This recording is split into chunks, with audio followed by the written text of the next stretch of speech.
Welcome back to the Runner Zone. Chris, how's gloomy Seattle? Gloomy Seattle's gloomy. This is like a classic day. It's overcast. You can sort of tell by the light in this room.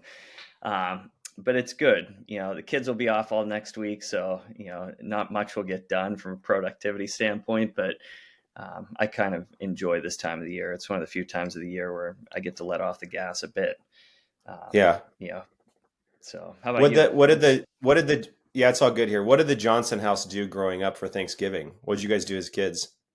Generally, well, when my brother and I were growing up, we'd throw a lot of football this time of the year. I think Yeah. back to, we would get into so much shit, man. I think back to one day, and I think it was Thanksgiving, where my brother and I were playing catch, and one of my childhood friends came over, Jeff, and my brother was standing in front of the living room window outside, we were throwing the ball around, and he said, "Hey, Jeff, throw it here." And he put his hands up, gesturing like he was going to catch. Jeff threw the ball. My brother moved his hands away, and the ball went through the living room window, shattered it. And my Broke the mom window. came out with a big kitchen knife and stabbed the ball and freaked out. That was a typical event. Yeah, it's good. Yeah, people would appreciate this if they knew my brother. And Jeff was like, "Oh no, what did I do?" So yeah, but we would Yeah. play flag. We would not flag football. We'd play tackle football on Yeah. Saturday. We would always have a game, and yeah, then come back and eat dinner and take it easy. You have any Yeah. traditions around Thanksgiving?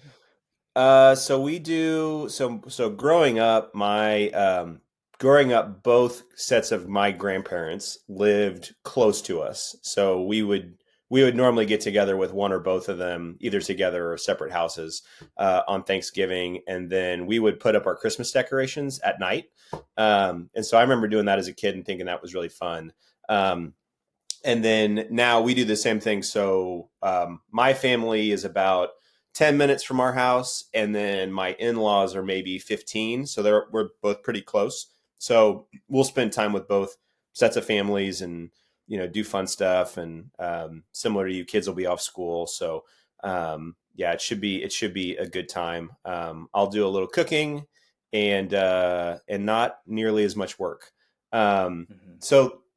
and kind of on that point, I don't know if you saw this post the other day, but Joe Norton, Joe's a PT that's based out of DC, and his business, Norton Physical Therapy. He put a post up this week talking about how when he started his business a few years ago, he did that because he wanted to take a different approach to PT. And this is something that you know I talk about, you've talked about, lots of people talk about, where eventually people want to start their own practice because they want more time with patients. They want more of a say in kind of the patient interaction and more control of those things. And so that's a really common thing. But one of the things he talked about in the post was how being able to do that allowed him to spend more time with his son.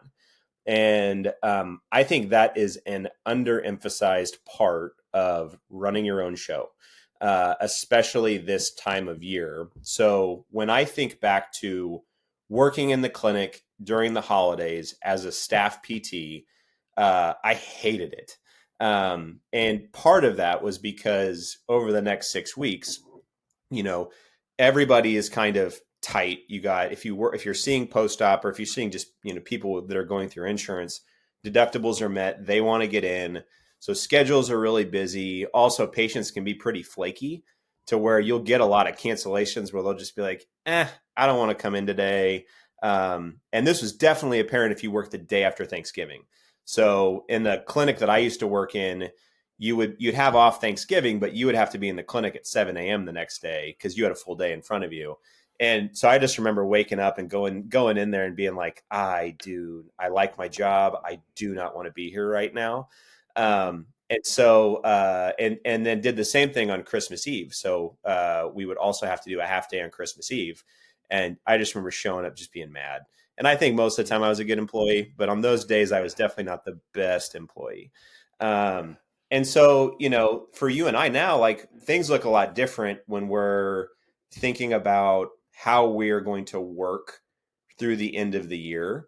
So if you, and I'll talk about my side, but if you kind of look at what the next 6 weeks will look like to you, just from a professional standpoint. What will change, or what will be different than maybe, I think, what how most PTs end up working the last few weeks of the year? Yeah, it's definitely different. And, when I first came out of school, I was in New York, and there was definitely a seasonality that, sort of, I would echo what you said. Um, at this point in my career, this is a point of inhalation, and I'm biting off of Henry Rollins. There's a great book called Do Pause by Robert Poynton, part of the Do book series. And, at one point in the book, they talk about inhalation and exhalation periods. And, I'm at the end of a very long year. I was busting my tail. So now I really let off the gas. When people are like, "What are you doing?" I'm like staring at walls. I'm reading. I'm Yeah. trying to do nothing because my default is to work. So yeah, this time of the year, I'll still work. Don't get me wrong, but I don't see a million patients these days. I'll do consultations, but back to the theme of inhalation. I'm trying to read and do more leisure reading. I'll still read some journal articles, but just sort of reading different stuff that people recommended. Trying to spend more time with my kids. On Monday, we'll go and volunteer with this group, West Side Baby, that we've been doing this diaper drive with. So um, yeah, and I think that's really helpful. I think that's something that in the past I didn't always do, and then I would start to run on fumes earlier the following year. Hmm. So yeah, and I think a lot of it's just getting older and getting in touch with the seasons. You and I always talk about how there's a seasonality to teaching. It's like fall and spring. It sort of follows the semesters of the academic year. Hmm. Um, so yeah, how about you? Yeah, similar to me. So, one of the rules that I made when I started my business was I was never going to work the day after Thanksgiving again. And then that also applied to the first Thursday of March Madness. So, if you're trying to schedule with me on those 2 days, it's not going to happen.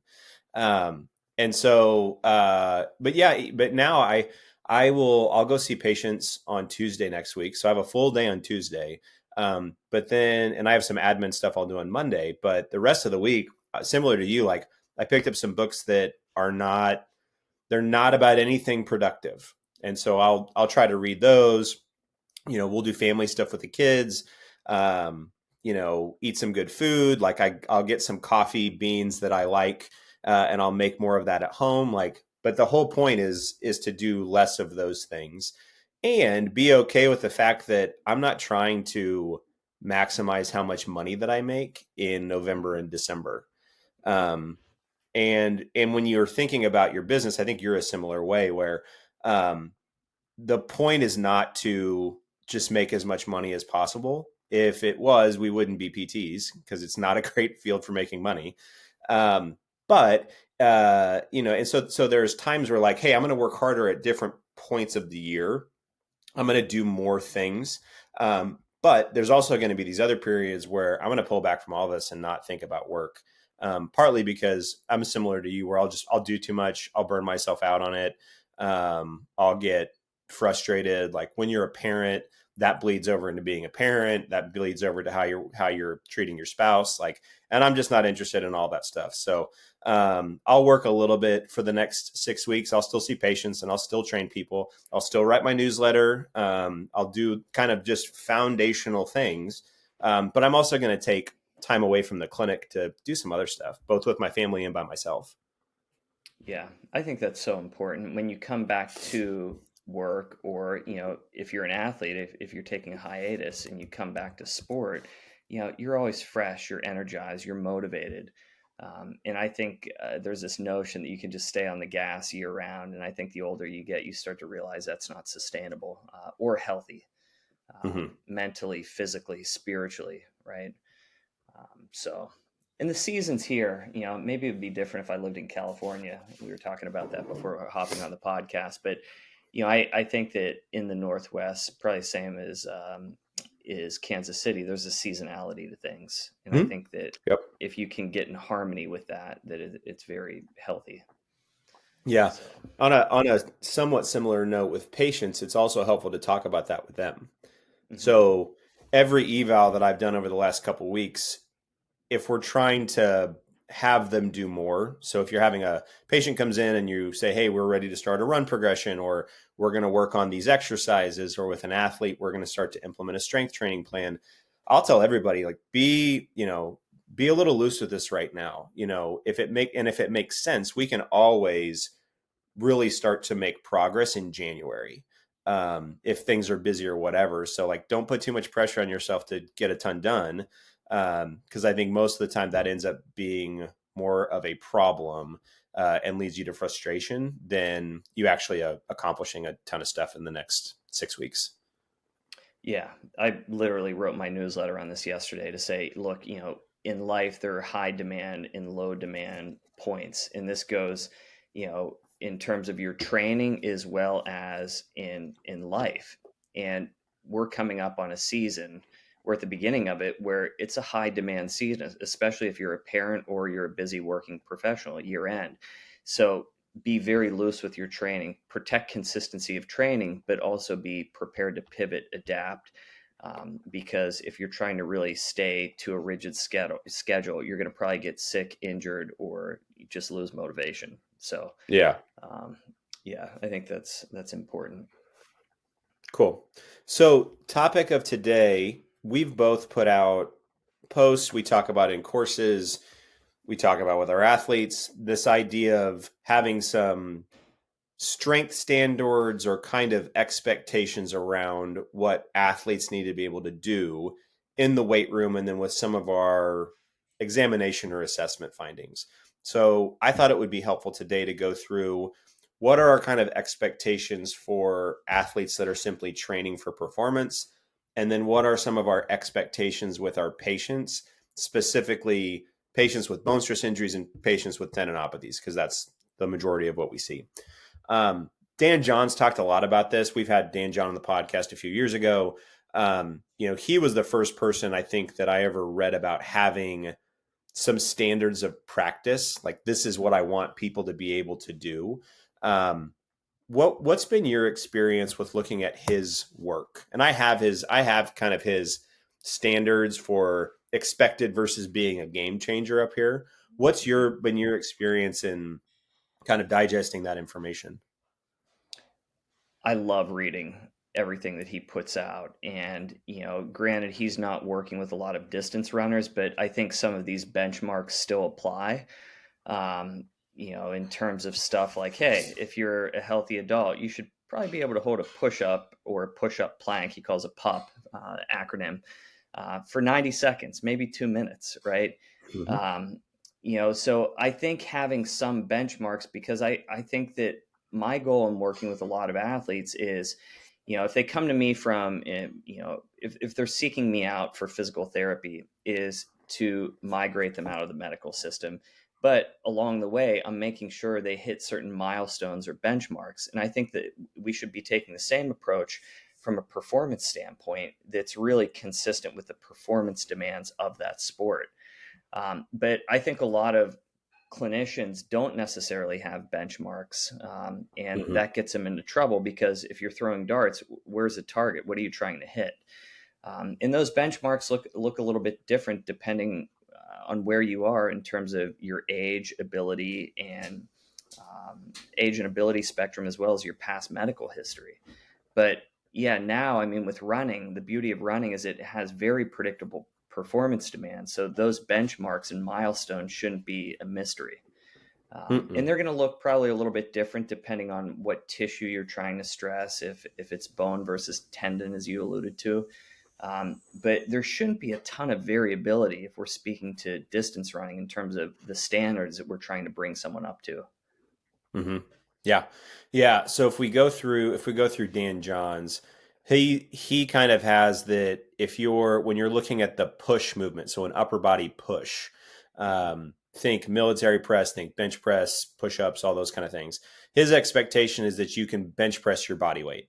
That's kind of his first level of that. The second one is, or the game changer, he has these in two different categories, is that you can bench press your body weight for 15 repetitions. and for most runners, upper body stuff is a little bit more challenging, right? It's not an activity that really develops upper body strength. It's also something where if you've been working with runners and you're working with them on resistance training, it's really obvious that grip strength becomes a factor in how much you can actually load them. And then he says for a pull, so for an upper body pull, again, think rows, think pull ups. He would like for you to be able to do 5 pull-ups, and for a game changer, you would be able to do 15 pull-ups. So when you think about just the upper body portion, so Mhm. pushing and pulling, what are any thoughts or any other things that you look for? We'll talk about farmers carries in a second. I think that's also an upper body exercise. But is there anything else that you're looking for from an upper body perspective with just training athletes? Yeah, I mean, with that, yeah, I mean, Dan John will talk a lot about. I think he calls it quadrant two, which is just helping people develop general physical preparation. So I would pivot a little bit on those with runners. If you find a runner that can do 5 pull-ups, that's Pretty impressive. good. That's pretty Yeah, good. and same thing with pushing. I mean, because the goal is Yeah. not to really be carrying a lot of upper body mass. So I would adapt those a little bit with runners. So, I love doing something like a push up with plus or minus alternating shoulder tap. So if someone can hold a push up for, 60 to 90 seconds with strict form, that's a box that I want to check, and I Hmm. would say that has a lot of salience with, younger athletes, with middle age, even with masters level athletes. That's a pretty forgiving movement. Especially with someone I've been through the ringer in terms of my shoulders. That's a standard that I will try to maintain throughout my life. With a pulling movement, I would say a dead hang would be something that I would adapt rather than just doing, pull ups for repetitions. Hmm. Um, so again, grip strength becomes an issue, but I would want most runners to be able to hold a dead hang for at least like 30, if not 45 plus seconds, which sounds trivial. It's not. Go Yeah. do it, right? So those are the things that I would probably adapt a little bit. I may look at something like an inverted row. I have an apparatus that Hmm. sort of sets people up for a little bit better form. So I may have a Yeah. You have runner look to do parallettes, right? 5 reps. Yeah. You have parallettes. So Yeah. yeah. So I think that those would all be options if I'm working with a distance runner. Yeah. Yeah. How Yeah. about Mine you? are similar. Mine are similar. So, and age plays a role in this sometimes too. I do also do a dead hang. So I think more with my high school kids. With my high school kids, I would like for them to be able to hold that for 60 to 90 seconds, and that's been something that I can get most kids to if they're training consistently. And I think that has a lot. I think that stuff helps with lower body lifts. So Mhm. part of the reason to work on grip things is because it's going to help you down the road with it, and they're really self-limiting. So once you're done, you just get off the bar. Mhm. And so it's a little bit different than if you're going max effort on a squat or even max effort on a bench press. Like there's more volatility in that than if you're just having them hang from a bar and then when they're done, they're done.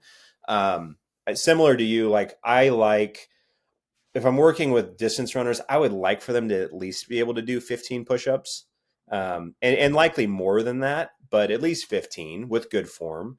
And all of this is probably more to do with overall health and longevity than maybe even performance from a distance running perspective. Yeah, having a stronger upper body, maybe that helps a little bit with running if you haven't done that before. I think it's more for other tasks.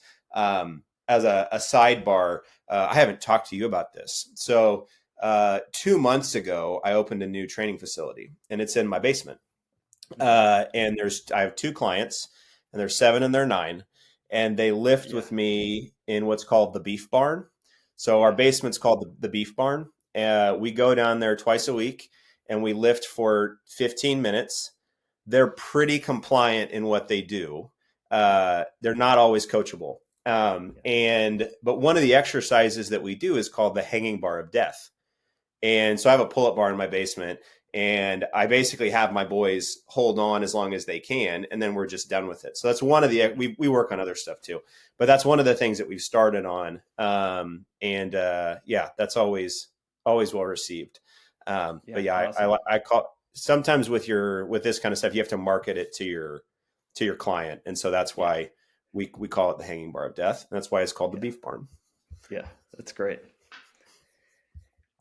So if we move down again, Dan John's kind of list, his goal for a hinge is he would like for you to be able to do body weight to 150% of your body weight, so 1.5 times your body weight for a deadlift. And for the game changer, he would like for you to be able to do twice your body weight with a deadlift. And we'll come back to that one in a second. With squats, he would like for you to be able to squat your body weight and to be a game changer to squat your body weight for 15 repetitions. Any thoughts on those? Yeah, I would say my experience lines up almost 100% with that in terms of what I'm looking for with athletes. Now, I think that people have weird thoughts around deadlifts in particular. So, Mm-hmm. um, I may prioritize or look at a long lever bridge in conjunction with a deadlift, or look at it as an alternative to that as a benchmark. Mm-hmm. But yeah, I mean, I think about my own deadlifting. I got up to twice body weight. Right now I could Mm-hmm. easily go out in rep 15 reps with probably 1.25 times body weight.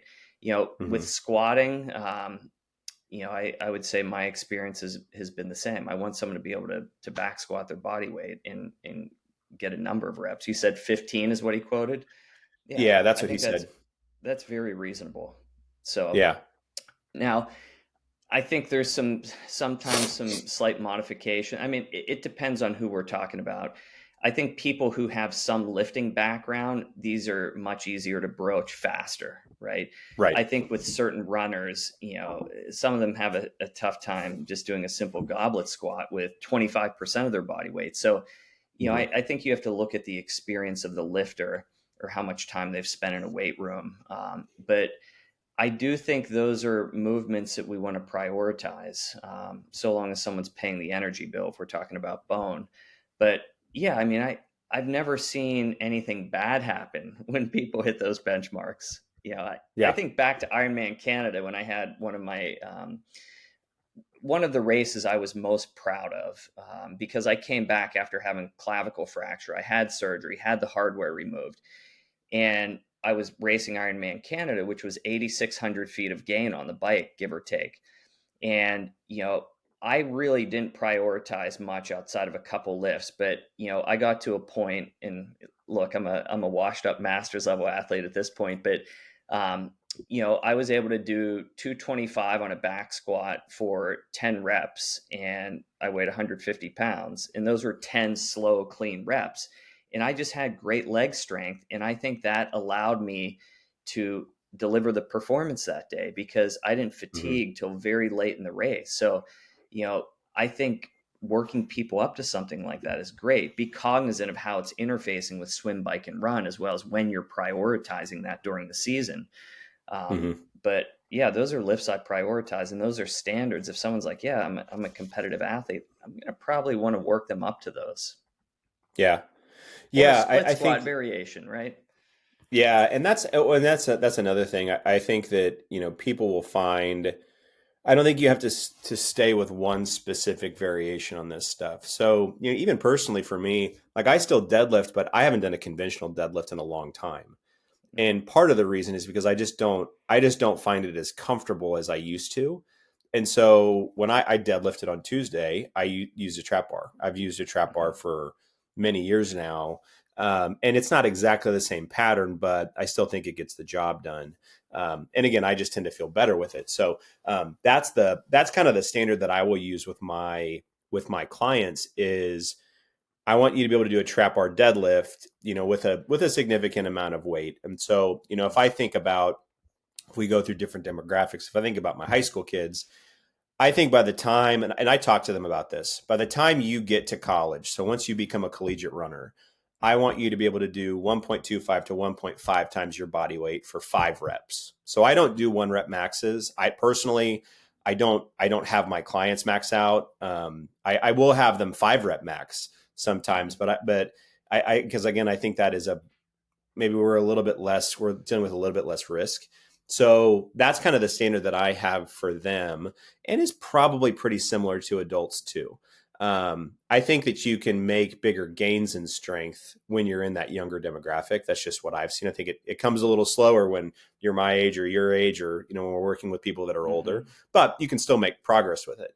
And again, I think I think the trap bar deadlift has a lot of benefits for lots of different reasons with runners.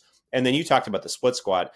Again, I don't really I used to do more back squatting. I still front squat sometimes. I don't have my clients do either one of those unless it's a high school or college runner that has to back squat or front squat in their strength program during the year.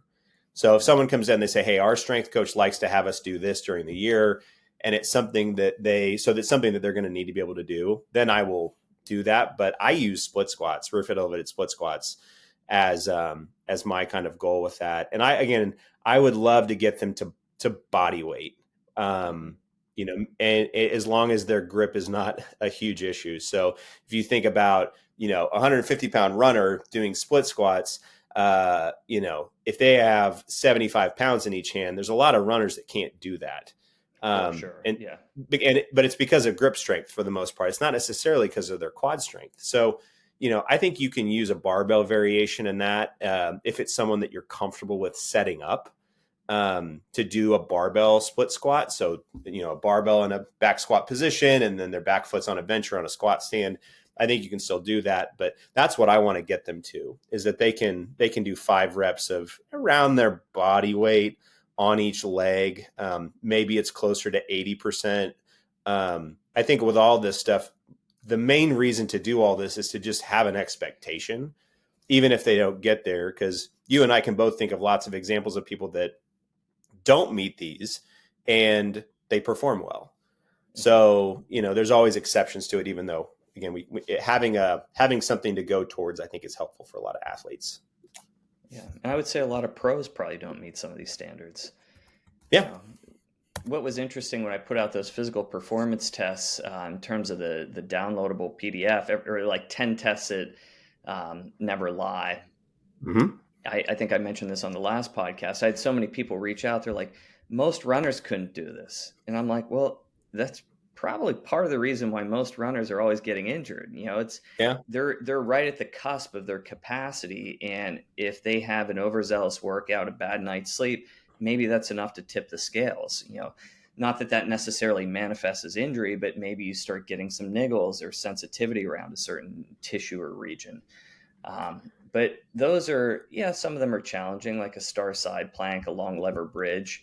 But that's not unrealistic to work someone up to those standards. And I'm looking at those, like when we go through those, we're looking at those as people's willingness to load through key tissues and regions, right? Yeah. More than anything else.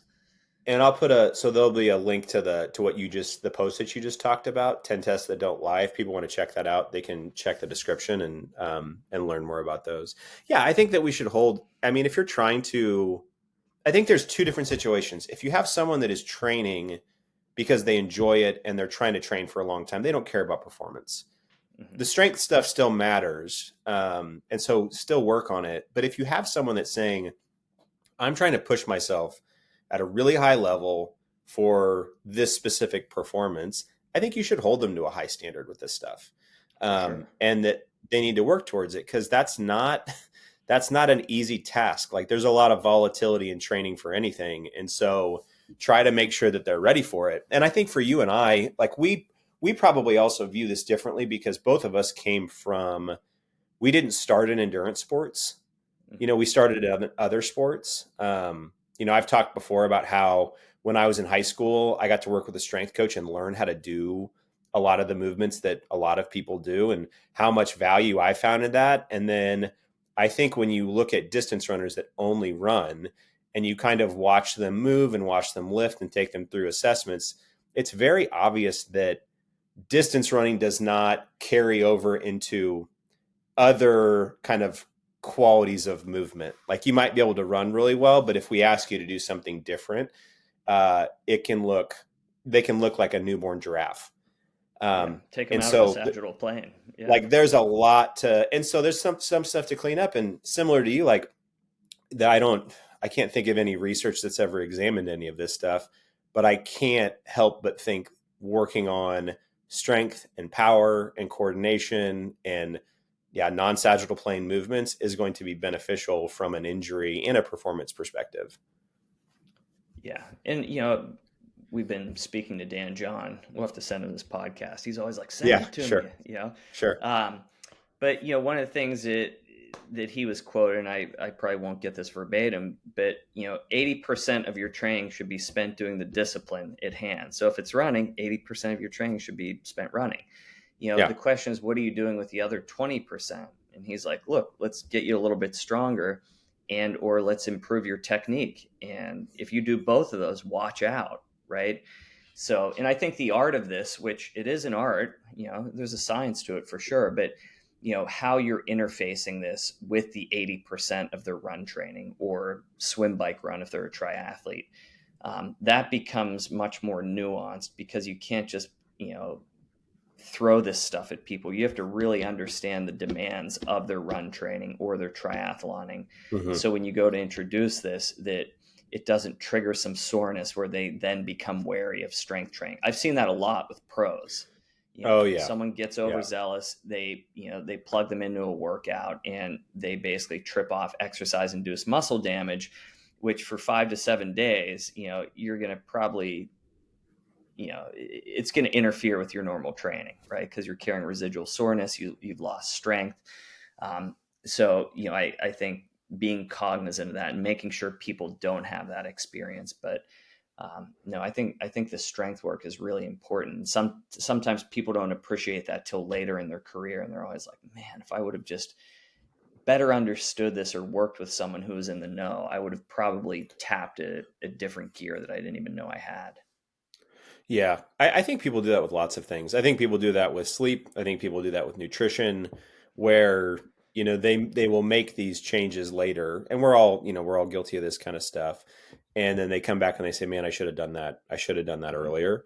Um, and I think that even if these, if a runner sees these or hears these kind of standards or reads about them, and they don't feel like they're very close to them, you want to make sure they don't then just completely disengage from working on this kind of stuff. So Mhm. I could never do that, so I'm just not going to do anything. Like find the entry point, figure out where they're going to start, and then just work towards it. And whether you reach them or not, some of that's out of your control. We all have different genetics. We all respond differently to exercise, but you want to make sure that you're progressing. Just like you want to make sure you're progressing in training. You might not ever be able to run a 2:15 marathon, but you can still work on things that improve your personal ability. Yeah, for sure. Next one, loaded carry. So we've talked a little bit about this already.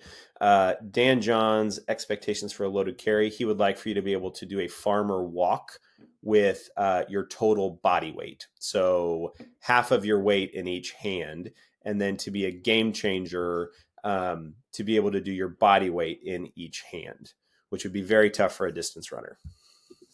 Yes. Yeah. For a lot of people. Yeah. Yeah, I don't think I could do my. I don't. I could do if I walked in a trap bar, but I couldn't. I couldn't walk. I couldn't do a farmer's carry with my body weight in my hand, each hand.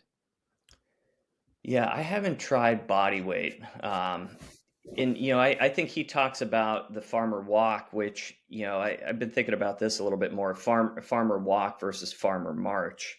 Hmm. I think they're slightly different because Mimi and I snuck away for a couple of days early in the week, and I take kettlebells with me. I put them in the Sure. car, and I had to walk them to where we were staying once we arrived.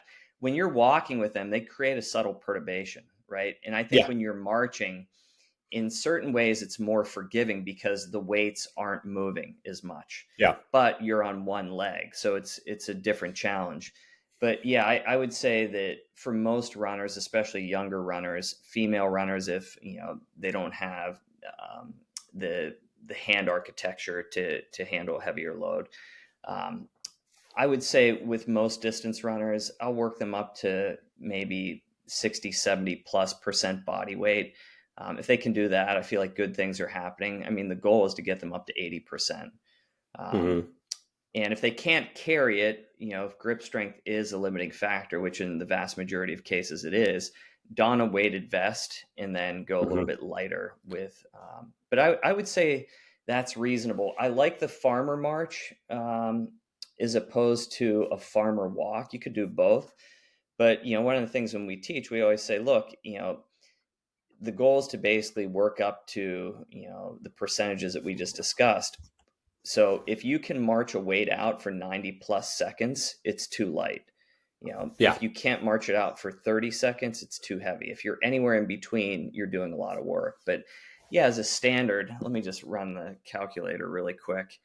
If you have someone who is 150 pounds times zero point 0.8, you're at 120, so 60 pounds each hand. That should be very reasonable, especially for, Hmm. skeletally mature adult, Yeah, for an right? adult. Yeah, with most of my high school clients, you know, guys and girls, you're probably maxing out at 50s, and Mhm. 50s would be like the pretty strong kids for distance runners.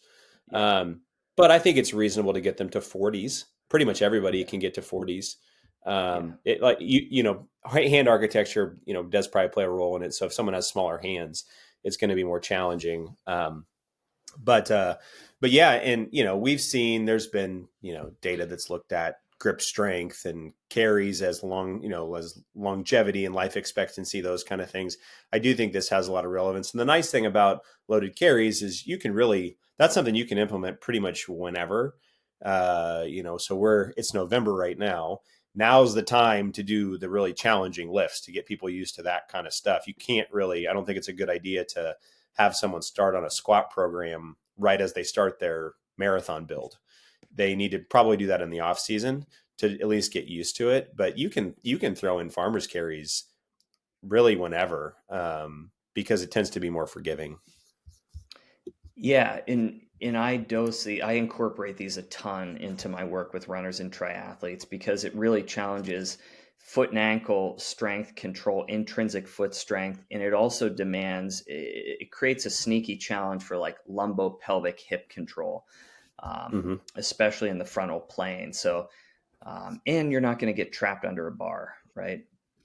So, Yeah. but Dan, he in well, the cover of one of his books basically shows him like bear hugging, a rucksack with a weighted sled behind him. And, Yeah. I think he has a quote that says a loaded carry does more to expand athletic qualities than any other single thing I've attempted in my career as a coach and an athlete. When you hear something like that from someone like Dan John, it's saying pay very close Yeah. Pay attention. attention. Pay Yeah. attention. Yeah. So, and I think runners, you can get them to broach that a lot easier than doing a heavy deadlift, right? Yeah. So, I would agree. and you're doing a deadlift to pick it up, right? Right. Yeah. Absolutely. Last standard from that Dan John talked about is broad jump for your height. So, Yeah, basically figure out how tall you are, measure it out on the ground, make sure you can broad jump that height. I use this with people all the time. yeah, I do less. So, I think you can break plyometrics down into two categories. You have more rhythmic type plyometrics. That's things like pogos and hopping variations. And then you have large range of motion plyometrics. So I think about this with the hip joint, broad jumps, squat jumps, um, A skips, B skips, all those kind of things. There's more range of motion required in all of those. And so I don't do as many large range of motion plyometrics with older clientele.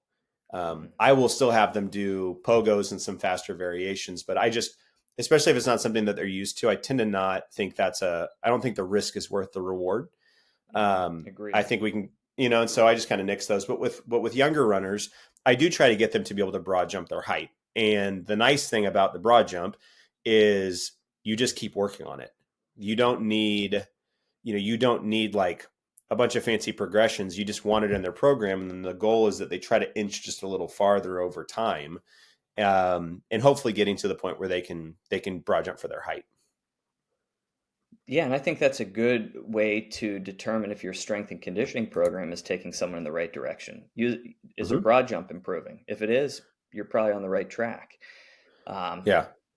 yeah, and you talked about this. I think it was in your last newsletter. I mean, that's a great clearance test for someone who's recovering from, say, a femoral neck bone stress injury. Once they're far enough out, they should be able to do that, but I agree with your point. I think you have to be careful if you're working with a master's level athlete, especially if there's any concern for meniscal pathology and they're unaccustomed to that.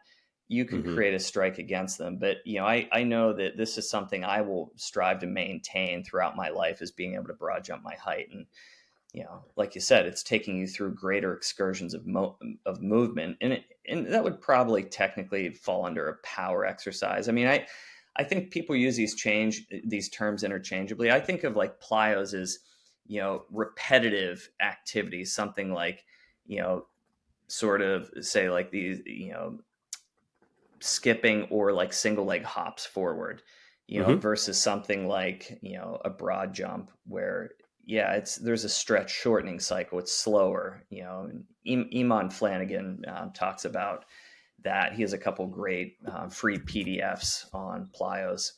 Um, but, a fast versus a slow stretch shortening cycle.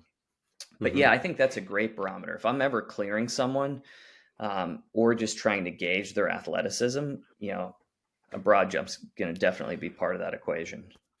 Yeah, so I think about a patient I saw a few weeks ago, and it was a femoral neck stress reaction that was ready to start her run progression. And so the clearance test that I took her through was table exam, so make sure that there's no pain with hip range of motion and fulcrum tests and all those kind of things.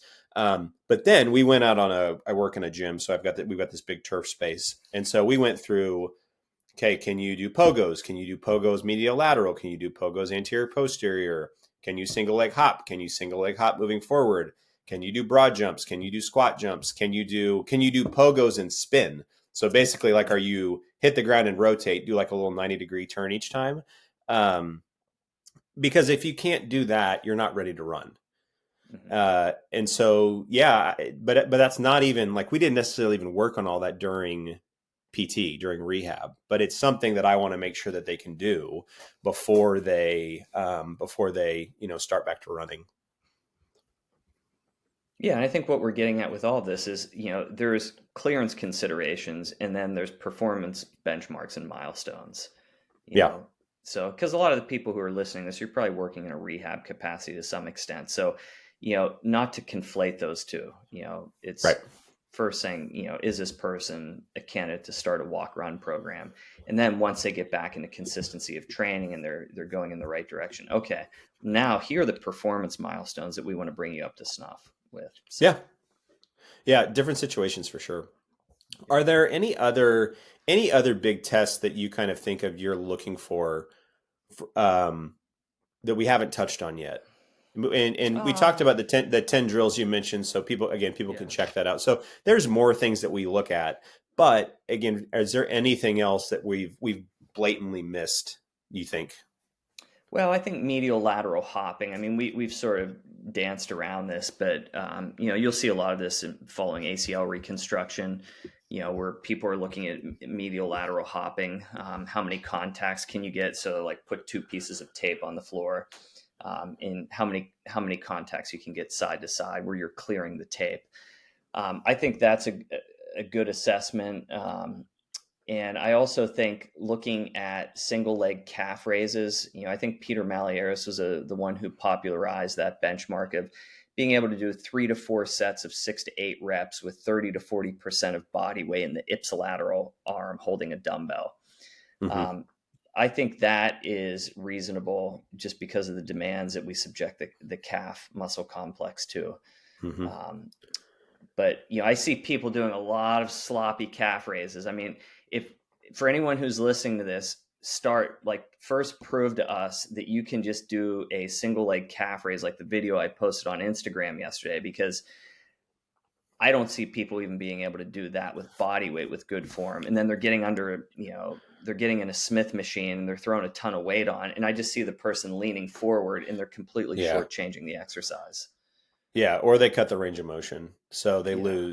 they go 50% of the, heel height compared to when they're doing it with less weight or with no weight. Yeah, I would agree with you on those. I think calf raise and calf strength assessments are important. But make sure it's not sloppy. Yeah. Yeah. Um, two things we didn't touch on. We'll get your opinions on this. We didn't talk about force plates, and we didn't talk about isokinetic testing. Mhm. Um, do you use those with any of your patients or athletes? I spend a ton of time doing isokinetic testing, and I've also rehabbed a lot using a dynamometer, an isokinetic dynamometer, because my first PT was a guy named Steve Hoffman. And, Steve basically came up the ranks with Kevin Wilk, Todd Ellenbecker. I mean, there was a whole old school guard of PTs. And they did a ton of work with isokinetic dynamometry. And, when I was at NISMAT, um, we had one. And, one of the Mm-hmm. people who was great with it was Mike Mullaney. But so, long story short, I would definitely use that if I had access to one. But I don't have force plates. I have a tin deck. I have a Mark 10. I will use that for testing. But I'm using a lot of these tests that we're covering in this podcast because I need to move quick and I need to be able to make decisions on the fly. Now, I am interested if someone had an ACL reconstruction and they were spinning their wheels or having a tough time. I had the inline dynamometer. I would use that to get a quad index for sure. I don't have force plates. And at one point, I had a guy I was working with who was trying to manage his ACL injury as a coper, but he was having some pseudo buckling. And we took him through some force plate testing, but this guy was very trepidatious and he was almost a little bit guarded. He was hesitant to hop and really Mm-hmm. express the strength in his abilities.